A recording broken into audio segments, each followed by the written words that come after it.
Hollywood silver screen presenting Beethoven's treasure tell.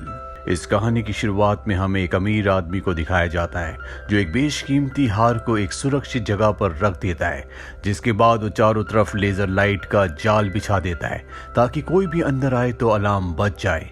उसके जाने के बाद वहां पर एक डॉग आता है जिसका नाम बीथोवन है और उन लेजर लाइट के जाल से बचता हुआ वो उस हार तक पहुंच जाता है और तभी यहाँ पर अलार्म बज जाता है, जिससे इस हार के मालिक को पता चल जाता है कि कोई हार तक पहुंच चुका है। जिसके बाद बीथोवन हार को मुंह में दबाकर इस जगह से भागने लगता है। सब उसका पीछा करने लगते हैं, लेकिन बीथोवन उन सब से बचता हुआ कैसीनो से बाहर निकल जाता है। कैसीनो से बाहर निकलने के बाद उसे ऊपर से कूदना होता है, लेकिन बीथोवन डर जाता है और यहाँ हमें पता चलता है कि बीथोवन को यहाँ से कूदना था।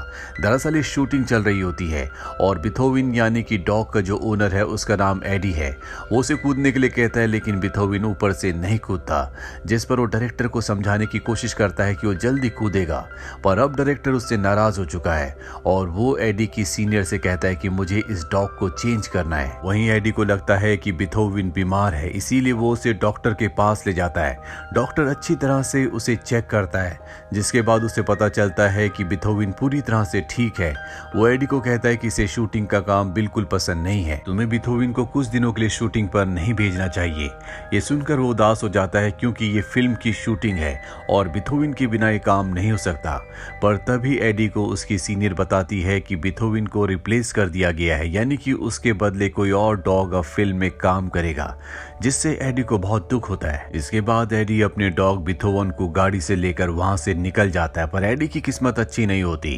रास्ते में उसकी गाड़ी खराब हो जाती है और एडी को अपनी गाड़ी पर धक्का मार के उसे पास ही के एक छोटे से टाउन में ले जाना पड़ता है। इस टाउन में हम एक बहुत पुराने म्यूजियम को दिखाया जाता है, जहां पर एना नाम की लेडी होती है जो इस म्यूजियम को संभालती है और वो एक स्पीच की तैयारी कर रही होती है, जिसमें वो बताती है कि आज से 200 साल पहले पैट्रिक नाम का एक पायरेट यानी कि समुद्री लुटेरा हुआ करता था। उसके पास बहुत खजाना था और उसने अपने खजाने को इसी टाउन में छुपा दिया था। उसने खजाने तक पहुंचने के 2 नक्शे बनाए। एक नक्शा खजाने तक जाता था और दूसरा नक्शा उस खतरनाक जगह तक जहां से कभी कोई वापस नहीं आ सकता। किसी को नहीं पता कि असली नक्शा कौन सा है, इसीलिए कभी कोई खजाने को ढूंढने की कोशिश नहीं करता, क्योंकि अगर किसी ने गलत नक्शे को चुन लिया तो वो मारा जाएगा। अब हमें एडी को दिखाया जाता है जो मैकेनिक के पास अपनी गाड़ी को ले जाता है। मैकेनिक कहता है कि मैं तुम्हारी गाड़ी ठीक तो कर सकता हूं, लेकिन इसे ठीक करने का सामान मेरे पास नहीं है, इसीलिए तुम्हें 1 दिन का इंतजार करना होगा। कल मैं तुम्हारी गाड़ी ठीक कर दूंगा। ये बात सुनकर एडी परेशान हो जाता है, क्योंकि उसे नहीं पता कि रात वो कहां पर गुजारेगा। मैकेनिक उसे कहता है कि यहाँ पर एक बूढ़ी लेडी है जो अपने घर पर अनजान गेस्ट को रेस्ट करवाती है, जिसके बदले वो पैसे भी लेती है। पर इससे पहले कि वो कुछ सोच समझ पाता, बीथोवन एक आवाज सुनकर उस तरफ भाग चलता है। एडी भी उसके पीछे पीछे होता है, क्योंकि उसने उसकी रस्सी पकड़ी होती है और उसके पास स्केट बोर्ड होता है। और जल्दी बीथोवन उससे भी आगे निकलकर उस जगह पहुंच जाता है जहां पर वो देखता है कि पहाड़ी से एक बच्चा लटका हुआ है और ये बच्चा और कोई नहीं बल्कि एना का बेटा है। बीथोवन अपने गले की रस्सी उसे फेंक कर ऊपर खींच लेता है, जिससे एना का बेटा बहुत खुश होता है। अब यहाँ पर एना और एडी भी आ जाते हैं। एना अपने बेटे को डांटती है और कहती है कि मैंने तुम्हें कितनी बार कहा है कि उन नक्शों पर विश्वास मत करो, वो सिर्फ मन गढ़ंत कहानियां हैं। यहाँ पर हमें पता चलता है कि एना का बेटा जिसका नाम सैम है वो उन नक्शों का पीछा करते हुए खजाने तक पहुंचना चाहता है। अब जहाँ पर ये खड़े होते हैं, ये एक आदमी की प्राइवेट प्रॉपर्टी होती है जो इस जगह पर बिजनेस करना चाहता है। वो इस छोटे से टाउन को आधुनिक बनाना चाहता है, लेकिन इस टाउन के लोग ऐसा नहीं चाहते। इस आदमी का नाम फिट्ज होता है। फिट्ज इन तीनों को डांटता और कहता है कि दोबारा मेरी प्रॉपर्टी में कभी मत आना। अब ये सब के सब यहाँ से निकल जाते हैं। एडी उस बूढ़ी लेडी के घर जाता है जिसके घर उसे रात को स्टे करना है। इसका नाम ग्रेस होता है, लेकिन इस घर में किसी भी जानवर को ले जाना अलाउड नहीं होता, इसीलिए एडी को बीथोवन को घर के बाहर ही बांधना पड़ता है। और इसके बाद वो घर के अंदर जाता है जहां पर वो ग्रेस से मिलता है। यहाँ पर उस पायरेट की फोटो भी होती है जिसने आज से 200 साल पहले इसी टाउन में कहीं खजाना छुपाया था। एडी उनसे फोटो के बारे में पूछता है, जिस पर वो बताती है कि मेरे दादा के दादा थे, यानी कि मेरे परदादा, जो कि एक बहुत बड़े पायरेट थे। ये बहुत ही बहादुर थे। इनकी कहानी और किस्से आज तक यहाँ पर लोग जानते हैं। पर सच कुछ और ही था, वो इतने भी बहादुर नहीं थे जितना वो बता रही थी। अब यहाँ पर एडी अपने डॉग को किसी तरह से घर के अंदर छुपा कर ले आता है और अगली सुबह जब वो नीचे आता है तो तो वहाँ पर वो एना से मिलता है। दरअसल ये एना का घर होता है और ग्रेस उसकी दादी है। वहीं एडी को सबसे ज्यादा चिंता इस बात की होती है कि कहीं ग्रेस यानी कि वो बूढ़ी औरत उसके डॉग बिथोवन को घर पर ना देख ले। बिथोवन इस वक्त बाथरूम में चला गया होता है जहां पर सैम बाथ टब में नहा रहा होता है। वो भी बाथ टब के अंदर चला जाता है। सैम उसे खाने के लिए चीज देता है क्योंकि सैम उसे बहुत पसंद करता है। इसके बाद एडी वहां पहुंचकर बिथोवन को बाथ टब से बाहर निकलने के लिए कहता है। बिथोवन बाथ टब से निकलकर बाथरूम से बाहर निकल जाता है। एडी उसके पीछे जाता है लेकिन अब वो घर के बाहर आ चुका है जहां पर ग्रेस भी आ जाती है और ये सब बिथोवन को छुपाने के लिए झाड़ियों के पीछे छुप जाते हैं। वहीं हमें उस मैकेनिक को दिखाया जाता है जो एडी की गाड़ी को ठीक कर रहा होता है। दरअसल वो उसकी गाड़ी को ठीक करने के लिए किताबें पढ़ रहा होता है क्योंकि वो एक अच्छा मैकेनिक नहीं है। उसे नहीं पता कि गाड़ी को कैसे ठीक किया जा सकता है और वो किताब पढ़कर 2 वायर्स को जोड़ता है जिससे एक शॉर्ट सर्किट होता है और यहाँ एडी की गाड़ी और भी ज्यादा खराब हो जाती है। अब एडी अपनी गाड़ी को लेने के लिए बिथोवन के साथ यहाँ पर पहुंच जाता है। बिथोवन को दरवाजे पर बांधकर अंदर चला जाता है।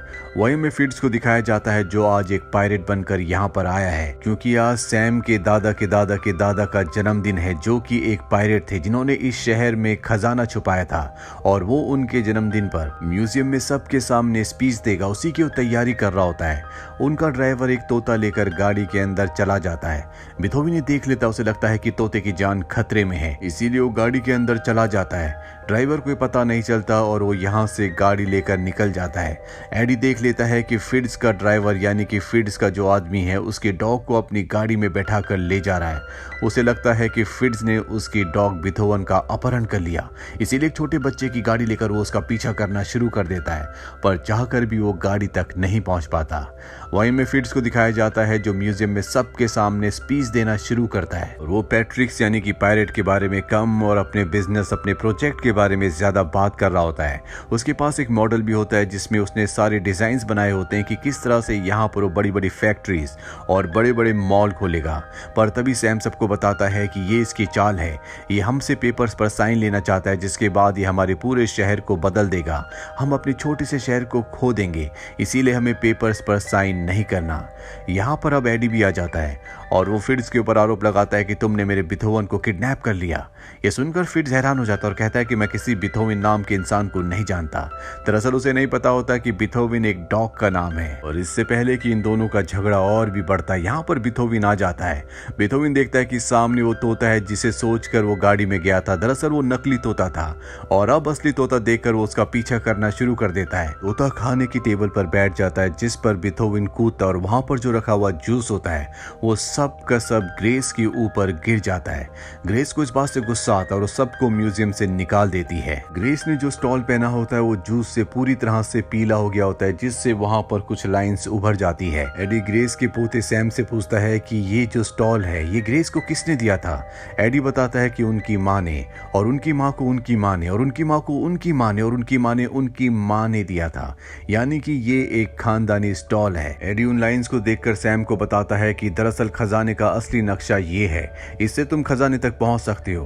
पर तब वहां पर एना आकर अपने बेटे से कहती कि कोई खजाना नहीं है और तुम कभी खजाने की खोज में नहीं जाओगे और अपने बेटे को गाड़ी से उस जगह से ले जाती है। और सैम अंदर ही अंदर ठान चुका है कि वो अपने दादाजी के दादाजी के दादाजी का खजाना ढूंढ कर रहेगा। वहीं एडी को उसकी सीनियर का कॉल आता है जो उसे बताती है कि डायरेक्टर को कोई भी नया डॉग नहीं मिला, इसीलिए चाहते हैं कि बिथोवन एक बार फिर से आकर उस मूवी में काम करे, जिससे एडी खुश हो जाता है और ये बात वो बिथोवन को बताता है जिससे बिथोवन उदास हो जाता है। और एडी को यहाँ से निकलने के लिए अपनी गाड़ी चाहिए जो अब भी खराब है। रात को बिथोवन के साथ गाड़ी में सो जाता है और अगली सुबह सैम गाड़ी के पास आता और बिथोवन को कहता है कि मुझे तुम्हारी मदद की जरूरत है, तुम मेरे साथ चलो। बिथोवन उसके साथ निकल जाता है, जिसके बाद सैम अपनी एक दोस्त के पास जाता और उसे कहता है कि तुम भी हमारे साथ चलो। और अब ये नक्शे को फॉलो करते हुए एक ग्रेवयार्ड तक पहुंच जाते हैं जहां पर सैम के दादाजी के दादाजी की दादाजी की यानी कि पैट्रिक्स की कब्र होती है, पर वहां पर नक्शे के हिसाब से कोई भी निशान नहीं होते, जिससे सैम परेशान हो जाता है। पर तभी वहां की जमीन धंस जाती है और सैम जमीन के अंदर यानी कि नीचे गिर जाता है। बिथोवन उसे देखकर वहां पर आ जाता है और अब सैम की जो दोस्त ऊपर होती है वो सैम से कहती है कि तुम चिंता मत करो, मैं जल्दी यहाँ पर मदद लेकर आती हूँ। ये कहकर वो वहाँ से सीधा सैम की दादी ग्रेस के पास जाती है और उन्हें बताती है कि किस तरह से सैम वहाँ नीचे फंस गया है। सैम की दादी फोन फ़ोन करके बात अपनी बेटी एनी को बताती है, जो उस वक्त एडी के साथ होती है। दरअसल एनी अपनी बेटे सैम को और एडी अपने डॉग बिथोवन को मिलकर ढूंढ रहे होते हैं और अब इन्हें पता है कि इन्हें कहाँ जाना है। वहीं हमें सैम को दिखाया जाता है, जो देखता है कि वहां नीचे गड्ढे में उसके परदादा का स्केलेटन है, जिनके गले में एक चाबी है। वो उस चाबी को निकालकर अपने गले में पहन लेता है और अब वो बिथोवन के साथ नीचे संकरे रास्ते से होता हुआ इस गुफा से बाहर निकलता है, जहां पर सामने समंदर होता है और वहां पर 3 पत्थर होते हैं और ये वही चिन्ह होते हैं जिन चिन्हों के हिसाब से वहां पर खजाना होना चाहिए। वो बिथोवन के साथ मिलकर उस जगह को खोदना शुरू कर देता है और जब वो बहुत गहरा खड्डा खोदते हैं तो वहां पर एक संदूक होता है। इससे पहले कि उस संदूक को बाहर निकालते वहां पर फिट्ज आता है, जिसके साथ उसके 2 आदमी भी होते हैं। उनके पास ऐसे यंत्र होते हैं जिससे उन्हें संकेत मिल जाता है कि खजाना आसपास ही है और अब वो उस जगह पहुंचकर जहां पर सैम है उसके गले से उसकी चाबी को निकाल लेते हैं और उस संदूक को खोलते हैं जिसके अंदर खजाना होता है। ये देखकर फिट्ज की आंखें खुली की खुली रह जाती है।